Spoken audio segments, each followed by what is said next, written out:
Cette fois, ça y est, toutes les banques augmentent leurs taux. Après des mois de hausse marginale, le mouvement se généralise et devrait durer, sauf qu'en parallèle, le contexte se tend pour les Français avec notamment une augmentation des prix et une baisse des taux d'usure. Crédit Immobilier alerte sur les taux, c'est le sujet de ce point IMO, c'est parti.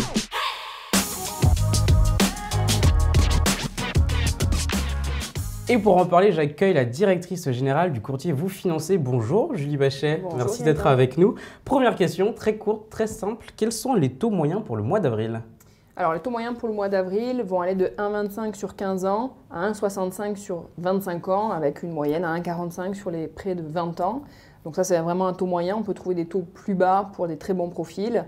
Mais en moyenne, c'est à ces taux-là qu'on peut emprunter au mois d'avril. Alors, des taux d'intérêt qui augmentent avec en parallèle des taux d'usure qui, eux, baissent. Alors, j'explique, je rappelle pour les personnes qui ne savent pas ce que sont les taux d'usure. Les taux d'usure, ce sont des plafonds qui sont imposés par la Banque de France, plafonds au-dessus desquels les banques n'ont pas le droit de prêter. Ils sont calculés sur la base des taux réellement pratiqués par les banques sur les 3 derniers mois. Objectif, protéger les Français de taux d'intérêt trop élevé. Alors, on comprend bien l'objectif et vous, dans une note, vous nous dites, Julie Bachet, qu'il y a un risque finalement d'effet ciseau entre d'un côté des taux d'intérêt qui augmentent et de l'autre côté des taux planchers qui baissent. Et donc forcément, au bout d'un moment, ça peut coincer, c'est ça? C'est exactement ça, puisqu'effectivement, les taux d'usure ont baissé de 0,20 depuis un an, oui. Quand les taux d'intérêt, eux, ont augmenté de 0,20. Donc, si vous voulez, aujourd'hui, on se retrouve avec des taux d'intérêt qui vont rapidement dépasser le taux d'usure et donc des ménages qui vont de fait être exclus du marché de l'emprunt, puisqu'aujourd'hui on a des banques qui peuvent prêter à 2,40 sur 25 ans quand le taux d'usure est à 2,60.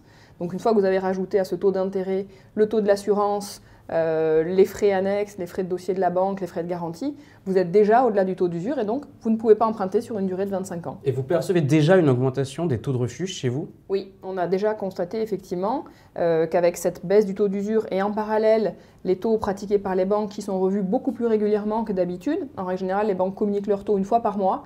En ce moment, c'est à minima 2 fois par mois pour être au plus près du marché. Et donc, on peut avoir des personnes qui ont une proposition de la banque qui va réaugmenter au bout de 15 jours. Les taux d'usure ont baissé dans l'intervalle et finalement, le dossier ne passe plus. Donc, non seulement les taux d'intérêt augmentent, mais ils augmentent plus vite qu'à la normale, en fait, c'est ça? Ils augmentent plus vite que d'habitude, puisqu'effectivement, en règle générale, on est sur des augmentations, enfin, on est sur une révision des barèmes mensuels. Et là, en ce moment, tous les 15 jours. On est pour un certain nombre de banques tous les 15 jours, de manière à ce qu'ils n'augmentent pas trop brutalement. Mais eux aussi sont liés avec l'actualité et donc sont obligés de revoir leurs conditions tarifaires très régulièrement. On comprend le risque d'exclusion des Français et pourtant, quand on regarde les chiffres de la Banque de France, on remarque que la production de crédit n'a jamais été aussi élevée. L'année dernière, 274 milliards d'euros de crédit à l'habitat, c'est 8,3% de plus qu'en 2020. 13% de plus qu'en 2019. Quand on voit ces chiffres, on a envie de se dire finalement, est-ce qu'il y a vraiment une raison de s'alerter? Je vais être un peu provocateur, Julie Bachet, mais est-ce que vous ne criez pas un peu au loup finalement? C'est vrai que c'est une question qu'on pourrait se poser quand on regarde le marché. Le marché de l'immobilier n'a jamais été aussi dynamique, plus d'1,2 million de transactions l'année dernière, donc c'est énorme. Il y a eu des ventes. Il y a eu des financements. En revanche, il y a des personnes qui, jusque-là, pouvaient accéder au marché du crédit, qui ne peuvent plus y accéder. À ça, il y a 2 effets. Il y a notamment les normes du HCSF qui ont conduit à devoir mettre de côté un certain nombre d'acquéreurs qui étaient à des taux d'endettement qui étaient légèrement supérieurs à 35%. Désormais, les banques ne prêtent plus au-delà de 35% d'endettement. Et puis, il y a cet effet taux d'usure qui vient également impacter cette clientèle-là, puisque les taux d'usure sont calculés sur les taux effectivement pratiqués les 3 mois précédents. Il n'a pas augmenté sur les durées supérieures à 20 ans, ce qui veut dire que dans l'exemple que je vous donnais tout à l'heure, un couple qui a un revenu moyen de 3 500 €, il n'a pas accès au meilleur taux de la grille, puisque les taux sont souvent pratiqués en fonction du niveau de revenu. Donc il va être sur le taux le plus élevé, et puis finalement il ne va pas emprunter. Donc la Banque de France ne pourra pas rentrer ce calcul-là, ce taux-là dans son calcul du taux d'usure du trimestre suivant. Et finalement, c'est ce qui fait que les taux d'usure n'augmentent pas beaucoup, alors que les taux, eux, peuvent augmenter très fortement, très rapidement. Les taux d'usure qui correspondent peut-être pas assez finalement à la réalité du marché. Exactement, il peut y avoir un vrai décalage. Alors avec les taux d'intérêt, il y a quand même un certain équilibre à trouver par rapport au marché, parce que si on prend les choses avec un peu de recul, si on baisse les taux d'intérêt, finalement ça favorise le marché, donc ça peut tendre à augmenter les prix immobiliers, puis à l'inverse, augmenter les taux, ça peut calmer un peu le marché et éviter que les prix n'augmentent trop. Il y a un juste équilibre à trouver. Aujourd'hui, vous nous dites, on n'y est pas finalement dans cet équilibre. Mais il va falloir quelques semaines, en réalité, puisqu'il y a des personnes qui avaient lancé leur projet sur la base d'une simulation qu'ils avaient pu réaliser avec les taux valables il y a un mois. Donc par exemple, ils pouvaient emprunter 200 000 euros, les taux augmentent de 0,20 ou de 0,30, ça va avoir un impact de 40 euros sur leur mensualité. Eux ne peuvent pas dépasser leur endettement, donc finalement, cet écart-là, il va falloir l'impacter sur leur budget. Et plutôt que d'acheter un appartement à 200 000 euros, il faudra peut-être qu'ils achètent un appartement à 190 000 euros.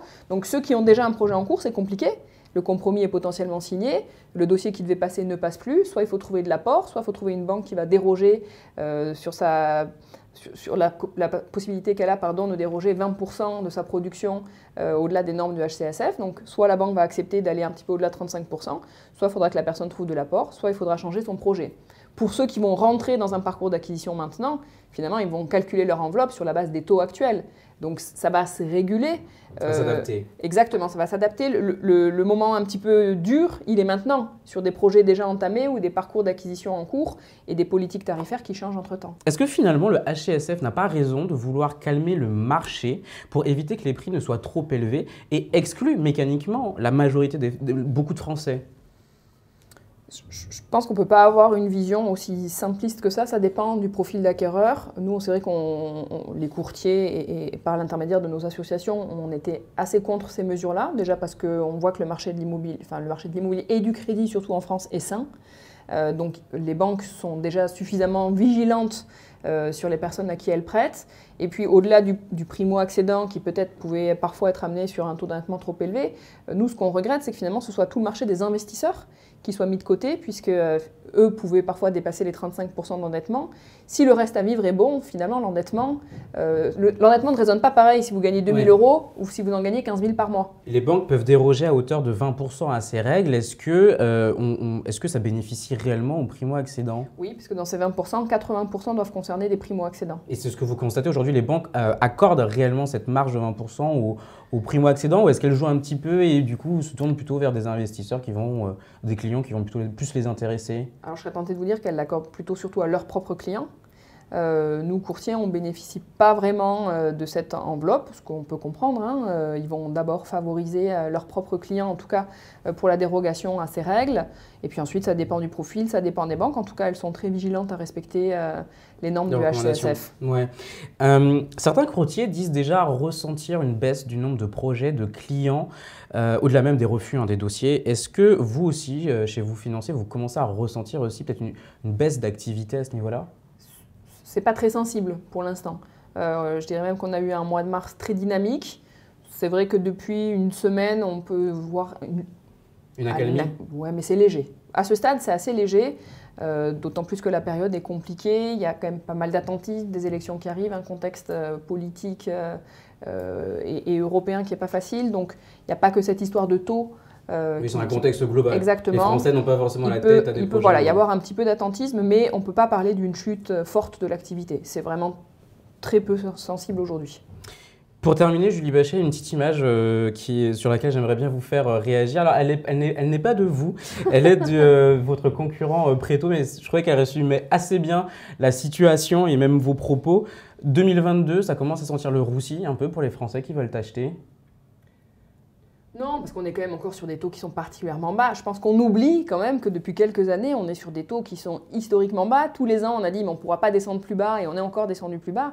On achetait l'argent quasiment gratuitement. Enfin, quand on voit qu'on avait des prêts sur des durées de 25 ans à des taux de 0,90 ou moins, c'est quand même assez surprenant qu'on ait pu bénéficier de conditions comme celle-là.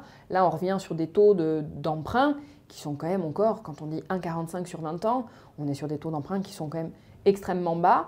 Ce que je vous dis, c'est plutôt effectivement cet ajustement qu'il va falloir trouver entre la hausse des taux, le budget et le projet des candidats à l'accession. Je pense qu'il sera encore possible, bien sûr, de pouvoir devenir propriétaire en 2022. Donc on ne se précipite pas, on ne se lance pas tout de suite dans un projet IMO. Alors si. Avant que moi je serais quand même tentée de dire si, parce qu'on est évidemment dans une tendance haussière, on a une inflation qui est forte, donc fatalement les taux vont réaugmenter. La politique des banques centrales est en train de changer, donc bien sûr que les taux vont réaugmenter dans des proportions qui sont, je dirais, quasiment normales, ou en tout cas qu'on a déjà connues et bien plus élevées par le passé. En revanche, la tendance est quand même à la hausse. Donc plus rapidement vous réalisez votre projet, plus vous avez des probabilités d'emprunter un taux moins cher que 6 mois plus tard. Eh bien, merci Julie Bachet, ça sera le mot de la fin. Merci beaucoup d'avoir été avec nous. Merci. Et vous, n'oubliez pas, professionnel de la gestion de patrimoine, si vous souhaitez témoigner dans cette émission, vous pouvez nous contacter à l'adresse qui s'affiche juste en dessous. D'ici là, je vous remercie pour votre attention et je vous dis à très bientôt pour un prochain Point Immo.